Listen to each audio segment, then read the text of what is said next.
Môre, dis Vrydag die 29ste Augustus en ek wil vandag vir jou een vraag vra. Hoe gaan dit regtig met jou? Is jy net moeg en reg om die naweek 'n bietjie te rus?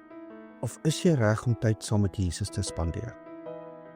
Jesus sê in Matteus 11 vers 28: Kom na my toe, almal wat vermoeid en belas is, en ek sal julle rus gee.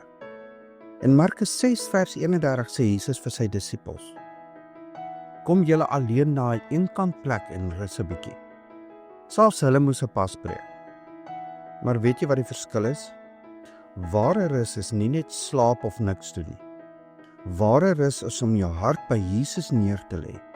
Hy verfris jou nie net aan die buitekant nie, maar binne in jou siel. So hier is my uitdaging aan jou hierdie naweek.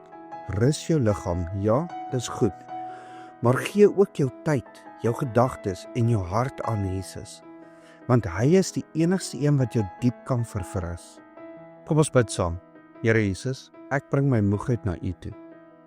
Dankie dat U nie net rus gee vir my liggaam nie, maar vrede vir my siel. Ek bid vir almal wat luister, dat hulle hierdie naweek nie net 'n preek kry nie, maar 'n ontmoeting met U. Heilige Gees, leer ons om te rus in U teenwoordigheid, maar ook sensitief te wees vir U stem.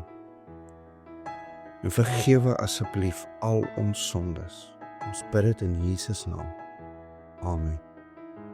En onthou, jy is dalk die Bybel wat iemand vandag moet ontmoet. Maar onthou, Jesus is die lig wat red.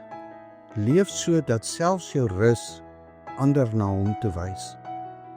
Ek hoop jy het 'n geseënde Vrydag en 'n rusvolle naweek.